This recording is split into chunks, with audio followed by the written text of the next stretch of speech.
Assalamualaikum warahmatullahi wabarakatuh. Saya Mela Rizkita, NPM 2016005052.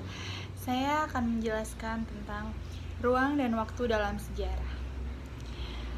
Ruang dan waktu dalam sejarah. A. Pengertian sejarah. Peristiwa sejarah yang terjadi adalah sebuah perubahan dalam kehidupan manusia. Sejarah mempelajari aktivitas manusia dalam konteks waktu. Perubahan yang terjadi pada masa lalu mempengaruhi kehidupan masa kini. Perubahan tersebut meliputi berbagai aspek kehidupan manusia seperti sosial, politik, ekonomi, dan budaya. Masa lalu merupakan masa yang telah dilalui oleh suatu masyarakat, selalu berkaitan dengan konsep-konsep dasar berupa waktu dan ruang. B. Konsep manusia, ruang, dan waktu. Ruang adalah konsep yang paling melekat dengan waktu.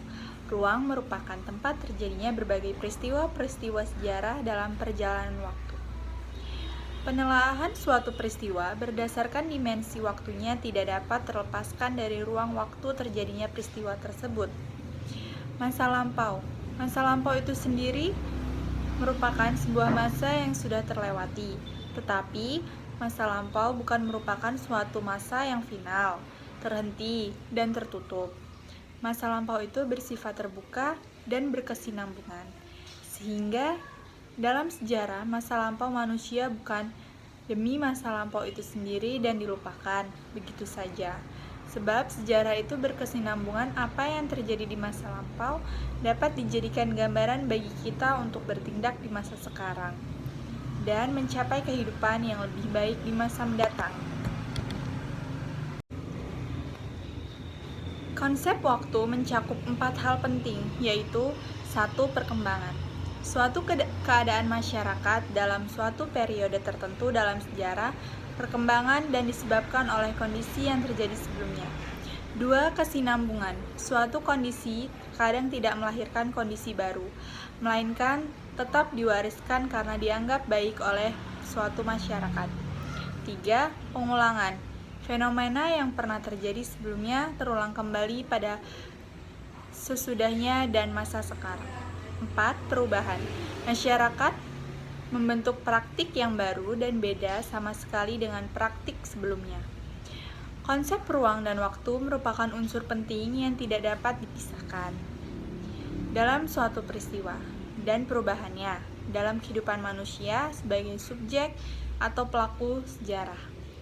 Segala aktivitas manusia pasti berlangsung bersamaan dengan tempat dan waktu kejadian. Konsep waktu dalam sejarah meliputi 2 hal, yaitu 1. Proses kelangsungan dari satu peristiwa dalam batasan waktu tertentu. 2. Kesatuan kelangsungan waktu, yaitu pada waktu masa lampau, sekarang, dan masa yang akan datang. C. Keterkaitan waktu dengan sejarah. Menurut Ismaun 1988, manusia adalah pelaku dalam sejarah. Jadi, hanya manusia yang mempunyai sejarah atau Zun Historikon. Tugas utama ilmu sejarah adalah membuka tabir masa lampau atau waktu yang lalu umat manusia. Sejarah meneliti dan mengkaji peristiwa-peristiwa atau kejadian-kejadian di dalam masyarakat manusia yang terjadi pada masa lampau. D. Indonesia dalam bingkai sejarah. Kebudayaan manusia purba. 1. Kebudayaan Pacitan. Kebudayaan ini berkembang di daerah Pacitan, Jawa Timur. Telah menemukan berbagai hasil teknologi bebatuan atau alat-alat dari batu di daerah Punung. 2. Kebudayaan Ngandong. Kebudayaan Ngandong berkembang di daerah Ngandong dan juga Sidoarjo atau dekat Ngawi. Di daerah ini banyak ditemukan alat-alat dari batu dan juga alat-alat dari tulang. Alat-alat dari tulang ini berasal dari tulang binatang dan tanduk rusa yang diperkirakan digunakan sebagai penusuk atau belati. Kerajaan Hindu-Buddha di Nusantara. 1. Kerajaan Kutai. Di daerah Muara Kaman, tepi Sungai Mahakam, Kalimantan Timur, berdirilah kerajaan pertama di Indonesia pada tahun 400 Masehi. 2. Kerajaan Tarumanegara. Berdasarkan prasasti yang ditemukan, para ahli meyakini letak pusat kerajaan Tarumanegara kira-kira di antara Sungai Citarum dan Cisadane.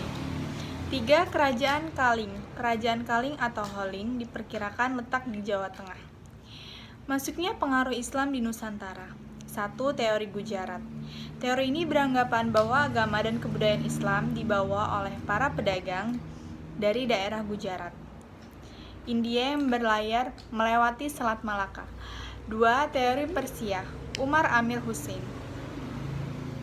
berpendapat bahwa Islam masuk ke Nusantara melalui para pedagang yang berasal dari Persia.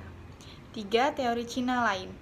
Lain halnya dengan Slamet Mulyana dan Sumanto Al-Qurtubi, mereka berpendapat bahwa sebenarnya kebudayaan Islam masuk ke Nusantara melalui perantara masyarakat Muslim Cina. 4. Teori Mekah. Dalam teori ini dijelaskan bahwa Islam di Nusantara dibawa langsung oleh para musafir dari Arab yang memiliki semangat untuk menyebarkan Islam ke seluruh dunia pada abad ke-7. Sekian penjelasan dari saya. Apabila ada kurangnya, saya mohon maaf. Saya akhiri. Wassalamualaikum warahmatullahi wabarakatuh.